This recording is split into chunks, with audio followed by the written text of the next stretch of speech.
Thanks for staying with us. So days after President Muhammadu Buhari called for debt cancellation for needy countries, he has sent another letter to the National Assembly for another foreign loan request and has sought the approval of the Senate to an external loan of $5.5 billion to fund the revised 2020 Appropriation Act. Joining us is a renowned expert and security and legal economist, Dr. Charles Omali. Good morning, sir. Good to have you on the show. Good morning, ladies. Good morning, sir. Right. So let's go right to it. When we heard about this request, a lot of Nigerians were worried. Worried because, obviously, we're asking for some kind of an ease in debt payment internationally. And at the same time, we seem to be asking for more loan. But what is even more worrisome for me personally is that when you talk to economists like you, they continually tell us that we have to spend out of recession, that you cannot not spend. And that for me is confusing as a layman. Could you help us understand why there is a need to get this loan, if you think we should get this loan in the first place? Well, thank you very much. Well, as a principle, every country on earth right now, at least most countries, are actually borrowing because the COVID pandemic has an effect on the economy such that the governments have to borrow. For example, if I use UK as an example, the United Kingdom government borrowed in April more than they planned to borrow for the entire 2020. So that shows you that borrowing, in the US, they are borrowing too. So in principle, borrowing in that sense, in this kind of economic difficulty or turbulence, is not itself a problem. I think the problem we have in Nigeria is that this is following a trajectory of other borrowing since 2015.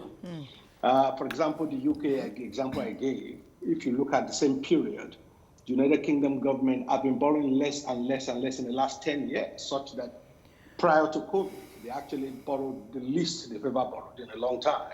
So now that they are borrowing, it's clear that they are responding to a shock in the system.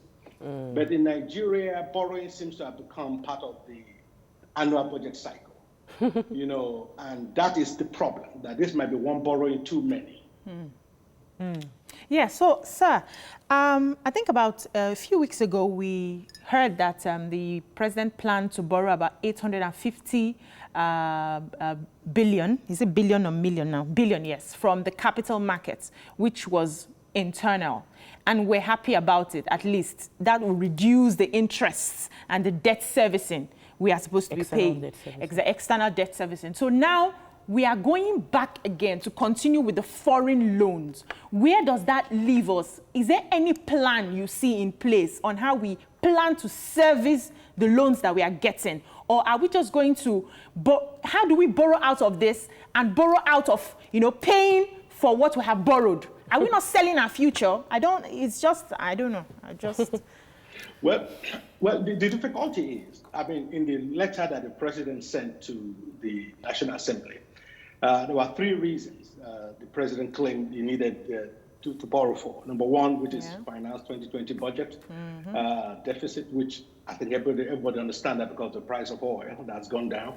Number two, financing critical projects. And number three, supporting some states of the federation. Now, the first two, in terms of the financing the budget and financing critical projects, those two headings are the two consistent reasons for all the borrowing since 2015. The supporting the states is probably a new one in that sense. But the key point here is, there's a history here.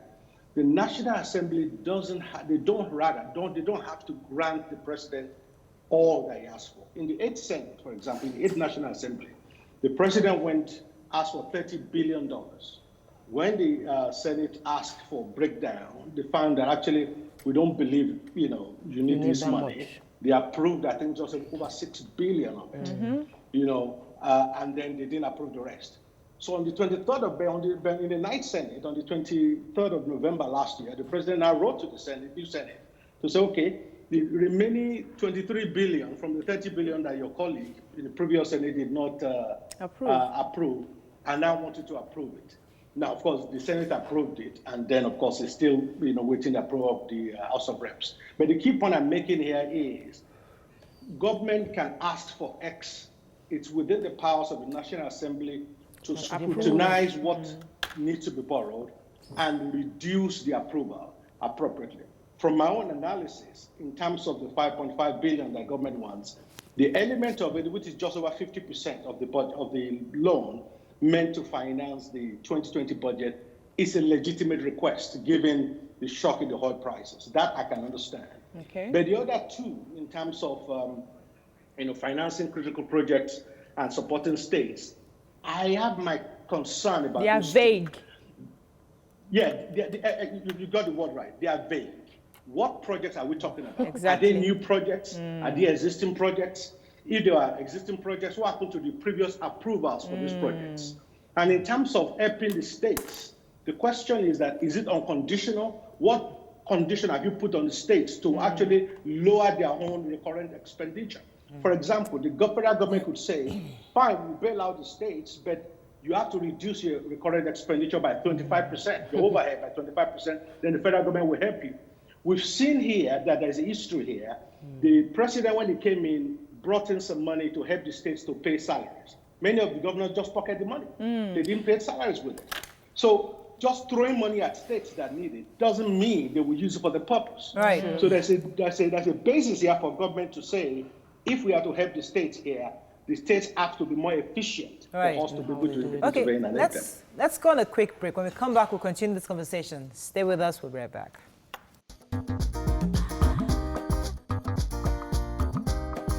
Thanks for staying with us. We still have Dr.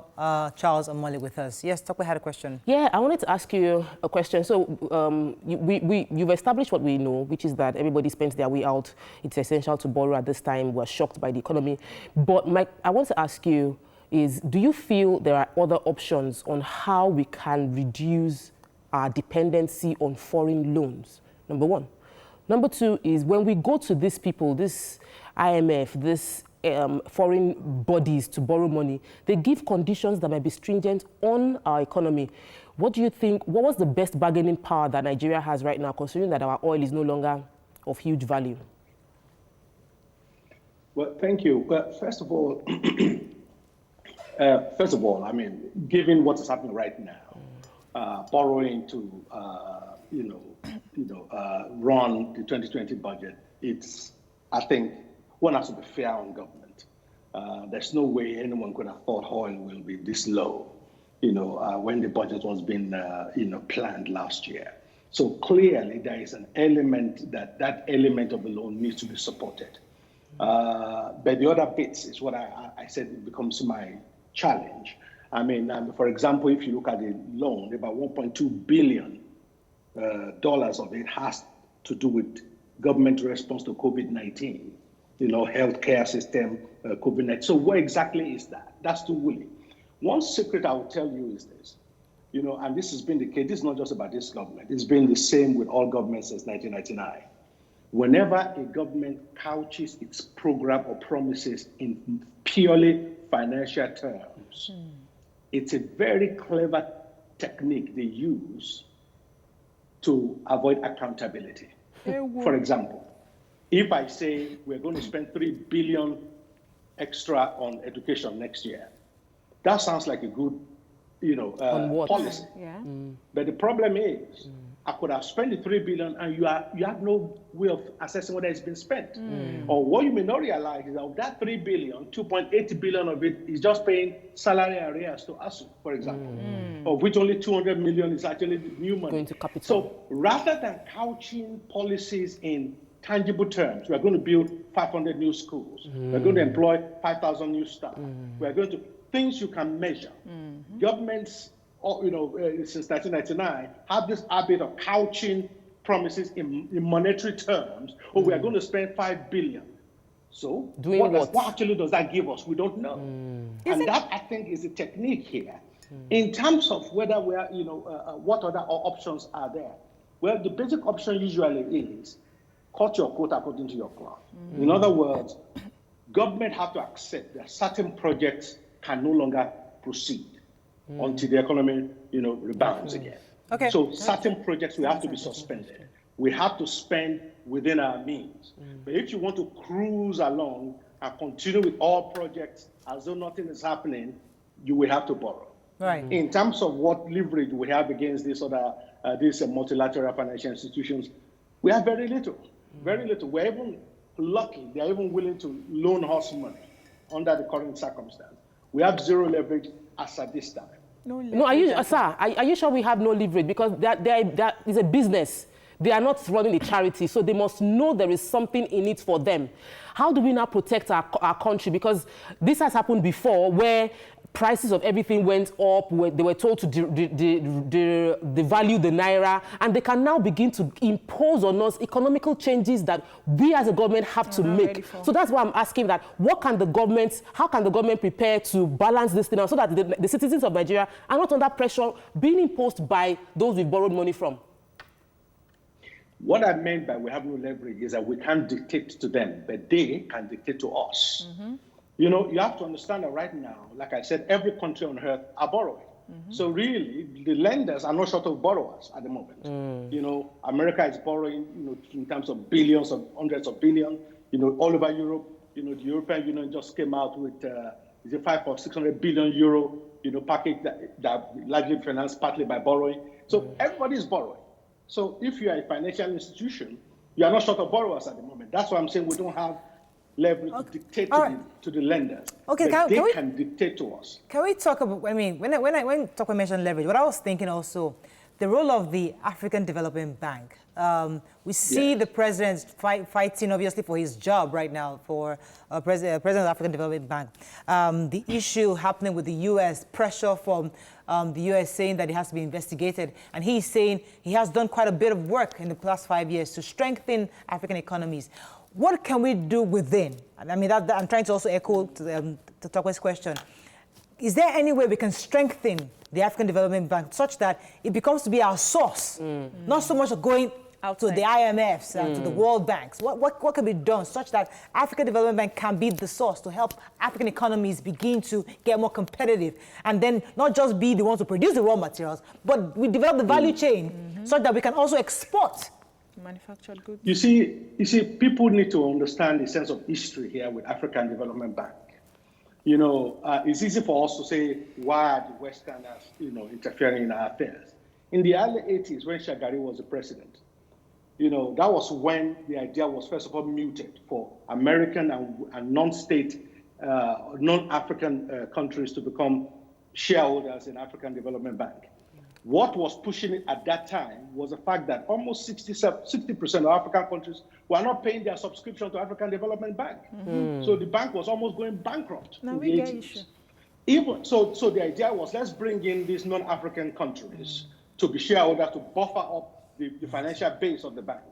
Even then, President Shagari stood his ground for 2 years. He refused to, because Nigeria is the largest shareholder.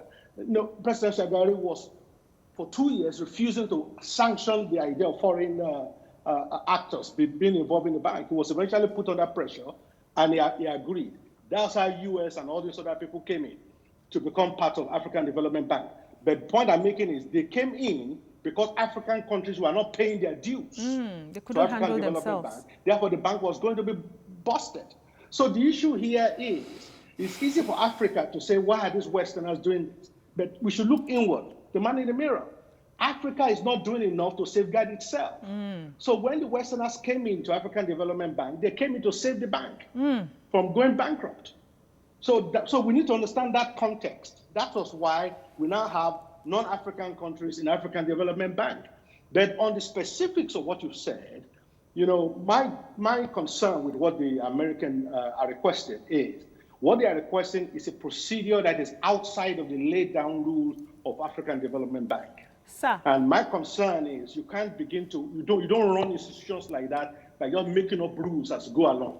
Right. If you feel the audit system is inadequate, you change the system as a whole. Right. And then, but you don't on a ad hoc basis saying, well, let's bring in external independent, auditors, which is not provided for in the rules of the bank. Right. So that for me is a major concern. Okay. But of course, America always have their own agenda. Anyway. All right. So I believe that we are the solution to our problems. And if we're serious about it, we can find ways to work better and help ourselves. So why I'm saying this is, I want to ask you, what are some of the questions that you expect the National Assembly to ask the presidency when there's a request for loans? What are some of the things you expect them to follow through on before they approve the loans to ensure for accountability? Because I believe we're not serious. Yeah. What are some of those things you think they can do? Well, I mean, and this is where politics come in. You see, during the 8th Senate, when the request for loan came, what the Saraki-led Senate did was they did what they call line-by-line vote. Okay. In other words, every single item of loan request was voted on. That was why some items were approved, and some were others not weren't. approved. What the current 9th Senate did in November last year when the president came, well, they did not do a line-by-line. They did a complete yea or nay vote on the entire package. Therefore, you couldn't scrutinize line by line or say, I'm approving 3, I'm not approving 4. You couldn't do that. The choice they were given is the whole package or nothing. That's a political tactics that is used in the Senate or in the National Assembly generally, depending on their disposition towards the government. Because clearly, most people will agree that some of the loan might be needed. But once you are given the choice of voting the whole thing down or the whole thing up, most people end up voting the whole thing up. So that, for the sake of the bits they like. Whereas if they are given the opportunity for line-by-line vote, then they can say yea or nay to the specifics. So what the National Assembly, I think, needs to do is detail. The devil is in the detail. The executive needs to provide a line-by-line explanation. What actually is this for? Not that we are spending 600 million on healthcare to provide, to support COVID-19. What exactly is that? What does that mean? What are you buying with it? What are you building with it? Specifics. Right. What are the specific policy you're trying to fund? So specifics should be requested. That's number one. Number two is they should look at any headline that is replication of previous headline. So if we've been getting loans in the last few years and it's under the same headline, okay, what have you been using the previous loan for? To do. So an audit needs to be done of how the previous loans has been expended before we know whether more money should be thrown against the same cost center. Otherwise, we could be throwing good money after bad if such scrutiny doesn't take place. That's number two. Number three, the Senate needs to make the government understand, under the current circumstance, not every project has to be continued with. Okay. Some projects will have to be jettisoned because we don't have the money for it. So, so government need therefore to show how they are being prudent in their request for loan. What projects have they decided to let go as a result of the economic situation? And what are the priority ones they wish to continue with, as it were? And lastly, they need to ask, how are these projects going to either directly or indirectly, pay for itself, so to speak. Some might generate money directly, some might generate it indirectly in terms of its impact on the economy. Thank you so much. How the projects will be used to pay back the loans need to be assessed. Thank you so much. Thank you, sir. It's always a pleasure having you, Dr. Omole. Much information. Thank you so much. We've been speaking with a renowned expert in security, legal, and economy, Dr. Charles Omole. Let's go on a break. When we come back, we'll be discussing with our own legal luminary, Mr. Femi Falana. Stay with us. We'll be right back. You can watch Your View on TVC every Monday to Friday, 9 a.m. to 10:30 a.m. Nigerian time on DSTV channel 418, GoTV channel 27 and channel 47, Star Times channel 121 and channel 307, Play TV channel 801 and channel 190, UHF 49, Sky channel 515 for UK viewers. Watch live on Facebook at TVC Connect and on our website tvcentertainment.tv/livestream.